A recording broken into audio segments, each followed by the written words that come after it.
حدیث شریف میں نبی کریم صلی اللہ علیہ وسلم نے ارشاد فرمایا، ہر کوئی اہم کام جو اللہ تعالیٰ کے نام سے شروع نہ کیا جائے وہ ادھورا اور ناقص ہے۔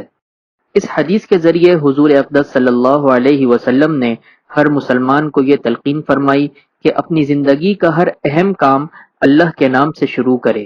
السلام علیکم، آپ دیکھ رہے ہیں مائی ڈیپ تھاٹس۔ بسم اللہ الرحمن الرحیم ایک ایسا کلمہ ہے جو ہمیں ہر کام سے پہلے پڑھنے کا حکم دیا گیا۔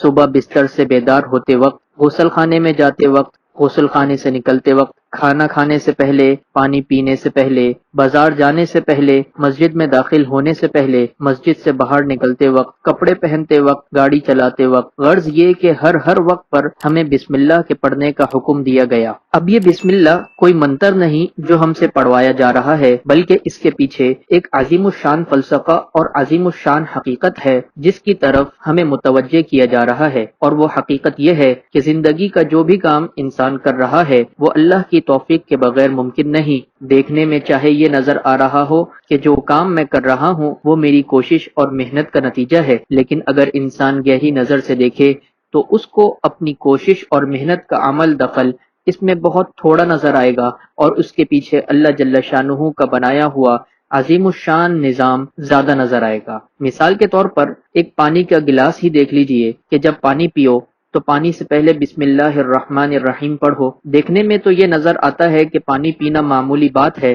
مثال کے طور پر پانی پیتے وقت بسم اللہ پڑھنے کا ہمیں حکم دیا گیا ہے۔ پانی پینا بظاہر تو بہت معمولی بات ہے، گھر میں پانی مہیا کرنے کے لیے ہم نے پائپ لائن رکھی ہے اور پانی کو ٹھنڈا کرنے کے لیے کولر یا فریج وغیرہ موجود ہے، چنانچہ آپ نے فریج سے پانی نکالا اور پانی پی لیا۔ اب بظاہر یہ نظر آ رہا ہے کہ اس ٹھنڈے پانی کا حصول ہماری اپنی محنت اور کوشش اور پیسہ خرچ کرنے کا نتیجہ ہے، لیکن یہ خیال بہت کم لوگوں کو آتا ہے کہ یہ ایک گلاس ٹھنڈا پانی جو ہم نے ایک لمحے میں حلق سے نیچے اتار لیا، اس پانی کے حلق تک پہنچنے میں اللہ تعالیٰ کے نظام کا ایک بڑا حصہ شامل ہے۔ اب یہ سمندروں کے پانی کو اللہ تعالیٰ نے اٹھا کر پہاڑوں پر برسایا اور پھر پہاڑوں سے پگھلا کر زمین کے ایک ایک گوشے میں پہنچایا۔ اسی پانی کو ذرا سی محنت کر کے ہم اپنے گھر تک لے آئے، لہٰذا جو پانی ہم اپنے حلق سے اتار رہے ہیں کہ اگر انسان اس پر غور کرے تو اس کو نظر آئے گا کہ اس کے پانی پینے میں اور اس کے حلق سے پانی اتارنے میں کتنی اللہ تعالیٰ کی طاقت اور اللہ تعالیٰ کا نظام شامل ہے۔ پانی پیتے وقت اللہ تعالیٰ کا نام لو اور بسم اللہ پڑھو، اس کے ذریعے انسان کو اس حقیقت کی طرف متوجہ کیا جا رہا ہے کہ تمہارے حلق تک اس پانی کا پہنچنا تمہارے زور بازو کا کرشمہ نہیں،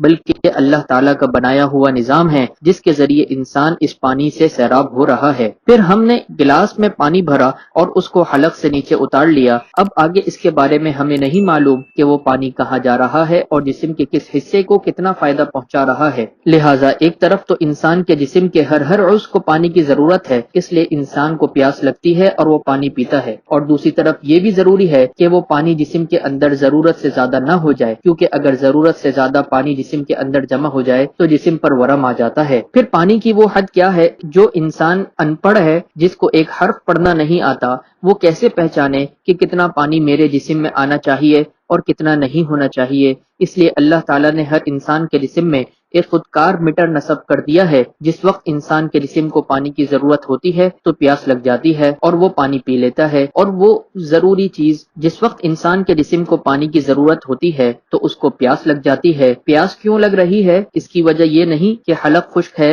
ہونٹ خشک ہیں، بلکہ اس وجہ سے لگ رہی ہے کہ ہمارے جسم کو پانی کی ضرورت ہے۔ انسان کو اس ضرورت کا احساس دلانے کے لیے اللہ تعالیٰ نے پیاس کو پیدا کر دیا۔ ایک بچہ جو کچھ نہیں جانتا لیکن یہ ضرور جانتا ہے کہ مجھے پیاس لگ رہی ہے اور اس کو پانی پینا ہے۔ ایک کافر اور مسلمان کے پانی پینے میں کیا فرق ہوتا ہے؟ ایک کافر بھی پانی پیتا ہے لیکن وہ غفلت کی حالت میں پانی پیتا ہے، اپنے خالق اور مالک کو یاد نہیں کرتا، اور ایک مومن بھی پانی پیتا ہے لیکن اس تصور اور دھیان کے ساتھ پیتا ہے کہ اگرچہ پانی کی نعمت اللہ تعالیٰ نے کافر کو بھی دے رکھی ہے اور مومن کو بھی دے رکھی ہے، لیکن ایک ایسے شخص کے پانی پینے کی کیفیت میں جو ناشکرہ ہے اور ایک ایسے شخص کے پانی پینے میں جو شکر گزار ہے، بہت بڑا فرق ہے۔ اور وہ فرق یہ ہے کہ مومن کو چاہیے کہ وہ دھیان کے ساتھ اللہ کا شکر ادا کرتے ہوئے پانی پیے اور اللہ تعالیٰ کی نعمتوں کا احساس اور اعتراف کرتے ہوئے پانی پیے اور برکت کی دعا کرتے ہوئے پانی پیے۔ اللہ تعالیٰ ہم سب کو ہر کام سے پہلے بسم اللہ پڑھنے کی توفیق عطا فرمائے۔ آج کی ویڈیو کو ہم یہیں پر ختم کرتے ہیں۔ حضرت موسیٰ